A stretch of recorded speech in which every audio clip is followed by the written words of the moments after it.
सुप्रभात। कक्षा 7 के सभी बच्चे, जैसा कि पहले मैंने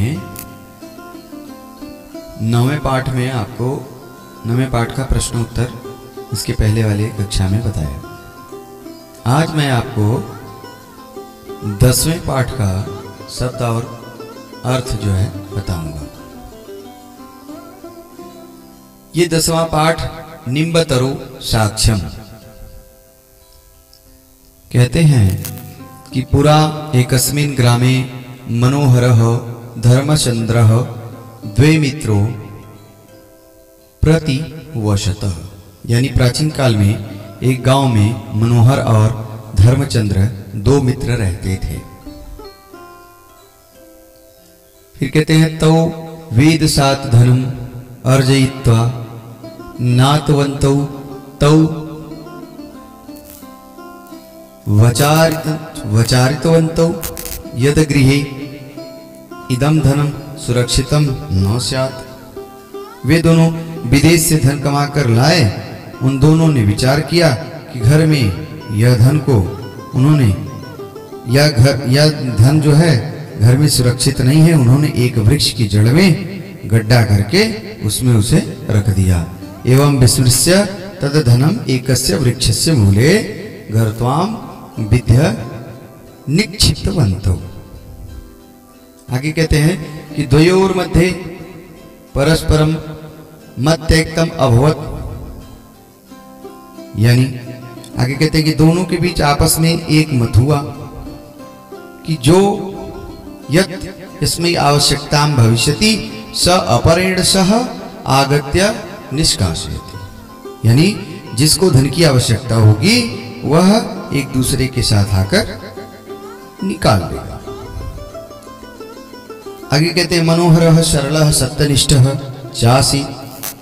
मनोहर जो था वो सरल था और सत्यनिष्ठ था, किंतु धर्मचंद अतीव चतुर छदम छब्द बुद्धि आशीत, यानी जो धर्मचंद था वह अत्यंत चतुर और बेईमान था।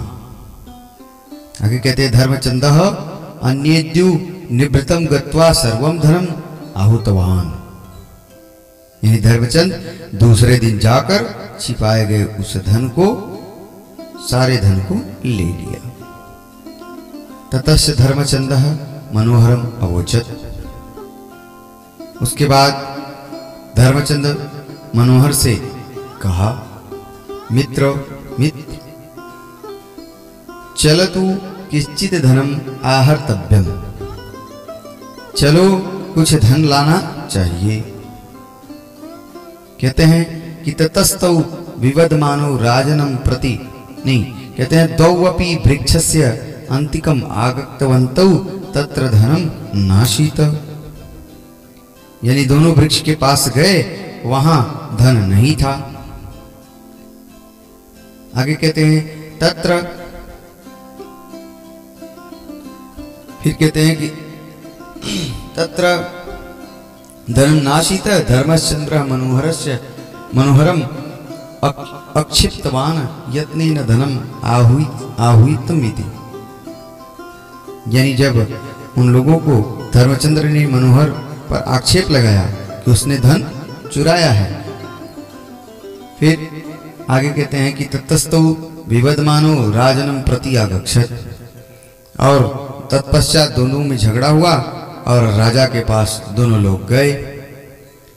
द्वयो विवादम श्रुत्वा राजा अब्रवीत, दोनों की विवाद की बात सुनकर राजा बोला, भवतु नाम स्वः निम्ब वृक्षस्य साक्ष्यम अवाप्य एव किंचित् निर्णयम भवति, यानी कल नीम के पेड़ की गवाही को प्राप्त करके कोई फैसला लिया जाएगा। फिर कहते हैं आगे कि सत्यनिष्ठ मनोहर विचारितवान यद इदमेव समीचीम निम्बतरु असत्यम न वक्ष्यति तद्धर्मचंदो अपि प्रसन्न आसीत्। सत्यनिष्ठ मनोहर ने विचार किया कि यही ठीक है, नीम का पेड़ असत्य नहीं बोलेगा। धर्मचंद भी प्रसन्न था। अपरेद्यु राजा द्वभ्याम सह निम्ब वृक्ष से प्रत्यागच्छत्। दूसरे दिन राजा दोनों के साथ नीम के पेड़ के पास गया।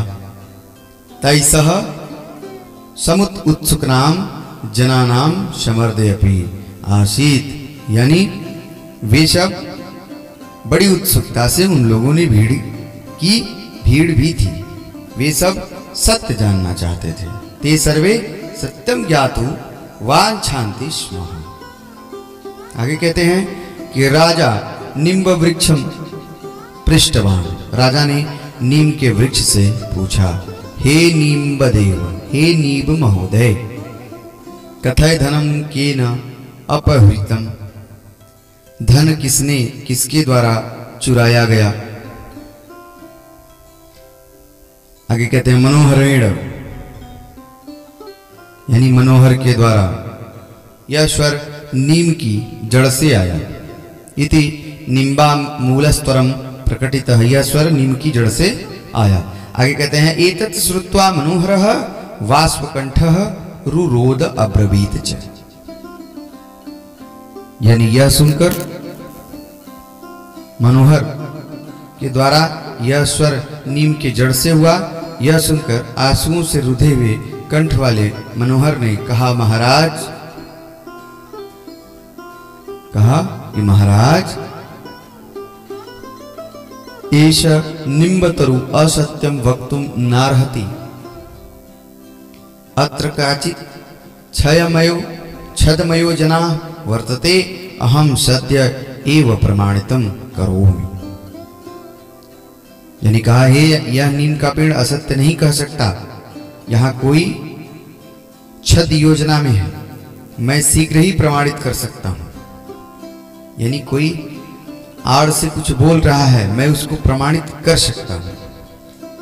फिर उसके बाद क्या किए कि मनोहरः शुष्क ईंधम, मतलब सूखी हुई लकड़ी, मनोहर ने सूखी हुई लकड़ी इकट्ठा करके सवृतम वृक्ष मूले निधाय अग्नि प्रज्वलितवान।